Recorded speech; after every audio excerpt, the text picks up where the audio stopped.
Very good morning children. आज स्पर्श book से कक्षा 9 के लिए हिंदी द्वितीय भाषा की पाठ्य पुस्तक जो है उसमें यशपाल जी का जीवन परिचय दिया गया है, जिसको आज इस वीडियो में लेके आए हैं।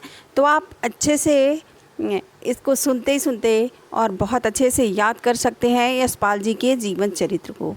तो यशपाल जी का जन्म फिरोजपुर छावनी में सन 1903 ईस्वी में हुआ था। कब हुआ था? तो 1903 ईस्वी में हुआ था।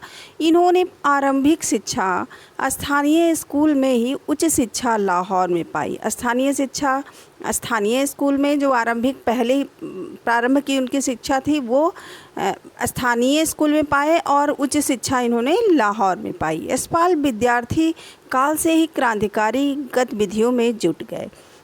अमर शहीद भगत सिंह आदि के साथ मिलकर इन्होंने भारतीय स्वतंत्रता आंदोलन में भाग लिया। किसने भाग लिया? तो ये यशपाल जी जो थे वो भारतीय स्वतंत्रता में भाग लिया।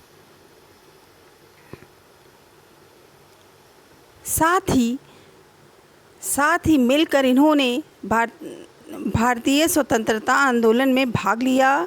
किसके साथ लेकर? अमर शहीद भगत सिंह के साथ इन्होंने मिलकर भारतीय स्वतंत्रता आंदोलन में भाग लिया। यशपाल की प्रमुख कृतियाँ कौन सी हैं इसको जानेंगे। तो यशपाल जी की जो प्रमुख कृतियाँ हैं वो हैं देशद्रोही, पार्टी कामरेड, दादा कामरेड, झूठा सच तथा मेरी तेरी उसकी बात फिर से एक बार सुनिए। देशद्रोही, पार्टी कामरेड, दादा कामरेड, झूठा सच तथा मेरी तेरी उसकी बात, ये सब उपन्यास हैं। और आइए जानते हैं इनकी कहानी संग्रह कौन कौन सी है। तो यशपाल जी की जो कहानी संग्रह है वो है ज्ञानदान, तर्क का तूफान, पिजड़े की उड़ान, फूलों का कुर्ता, उत्तराधिकारी, ये सभी कहानी संग्रह हैं। यशपाल जी की कहानी संग्रह हैं ज्ञानदान, तर्क का तूफान, पिजड़े की उड़ान, फूलों का कुर्ता, उत्तराधिकारी, सभी कहानी संग्रह हैं। और सिंहावलोकन है वो है आत्मकथा। इस प्रकार आप सुनते सुनते बहुत आसानी से यशपाल जी को याद कर सकते हैं।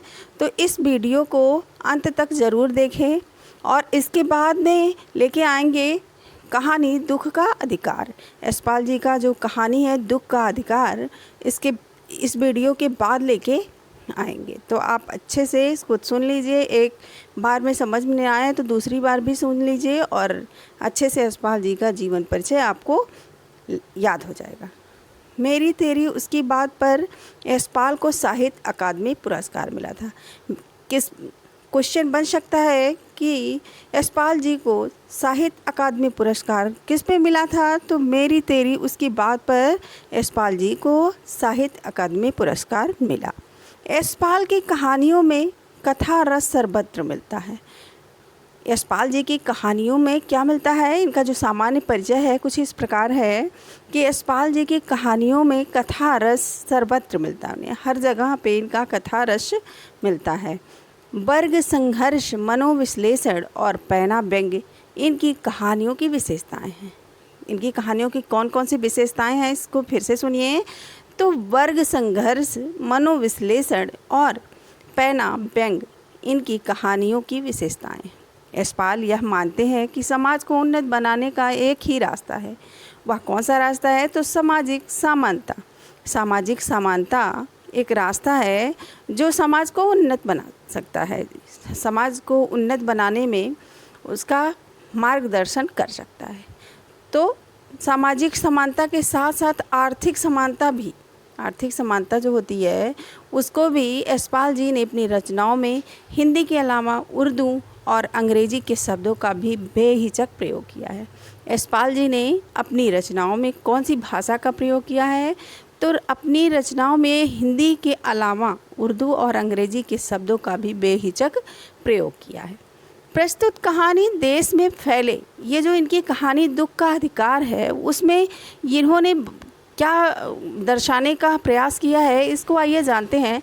तो इस जो दुख का अधिकार है, इस कहानी में देश में फैले अंधविश्वासों और ऊंच नीच के भेदभाव को बेनकाब करते हुए यह बताते हैं कि दुख का अनुभूति, जो दुख की अनुभूति है वो सभी को समान रूप से होती है।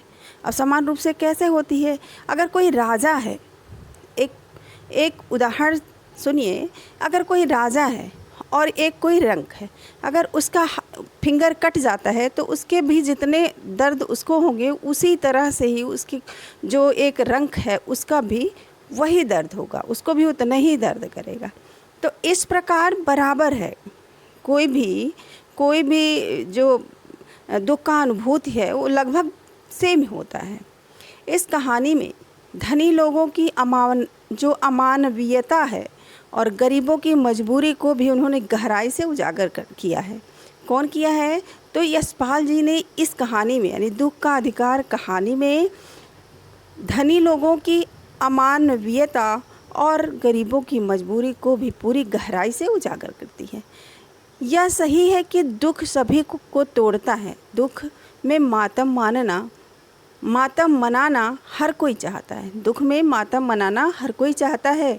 दुख के क्षण के सामान जो है, दुख के क्षण से सामना होने पर सब अवश हो जाते हैं, यानी अवाक हो जाते हैं। किसी को अगर दुख एकाएक मिल जाता है तो वो अवाक रह जाता है। लेकिन अगर कोई धनी व्यक्ति है, अगर उसे कोई दुख मिल जाता है तो वो संभल जाता है, क्योंकि वो किसी ना किसी को रख के अपना आराम भी कर सकता है। लेकिन अगर किसी गरीब के ऊपर कोई दुख पड़ता है तो वो सह नहीं पाता, बल्कि उस सहते हुए भी अपने घर को चलाने के लिए उस किसी भी परिस्थिति में अपने आप को फिर से स्टैंड करता है। तो इस कहानी में यशपाल जी ने बहुत अच्छे से इस देश में ऐसे भी अभागे लोग हैं, इन्होंने ऐसा महसूस किया है कि यशपाल जी ने ऐसा महसूस किया है कि इस देश में ऐसे अभागे लोग भी हैं जिन्हें ना तो दुख मनाने का अधिकार है और ना अवकाश है। यानी दुख के लिए वो ना छुट्टी मांग सकते हैं, ना किसी दिन आराम कर सकते हैं, और ना उस दुख को लेके बैठ सकते हैं, क्योंकि उनकी परिस्थितियाँ बिल्कुल समान नहीं होती हैं। तो आइए हम दुख का अधिकार जो है उस कहानी को भी आगे देखते हैं कि उस दुख के अधिकार में कौन सी कहानी दी गई है यशपाल जी के द्वारा। और यशपाल जी का जन्म हुआ था, फिर से एक बार सुन लीजिए, जो यशपाल जी का जन्म हुआ था वो 1903 ईस्वी में हुआ था, और इनकी जो मृत्यु हुई थी वो 1976 ईस्वी में हुई थी। तो आगे हम दुख का अधिकार जो कहानी है इसको लेके शुरू कर रहे हैं। तो अभी तक अगर आपने इस चैनल को सब्सक्राइब नहीं किया है तो आप सब्सक्राइब ज़रूर करें, क्योंकि अगर आप पढ़ाई से रिलेटिव कुछ भी यहाँ पढ़ना चाहते हैं तो बहुत आसानी से आप पढ़ सकते हैं। और NCERT बुक से सारे पाठ, सारे कहानियों को मैं लेके ज़रूर आऊँगी और आपको सारे कहानियों को बहुत आसानी से समझाते हुए मैं इस कहानी को आगे बढ़ाऊँगी। तो आप ज़रूर दुख का अधिकार नेक्स्ट पार्ट को सुनिए, और अगर आपको अच्छा लगे तो लाइक, शेयर और सब्सक्राइब ज़रूर करें।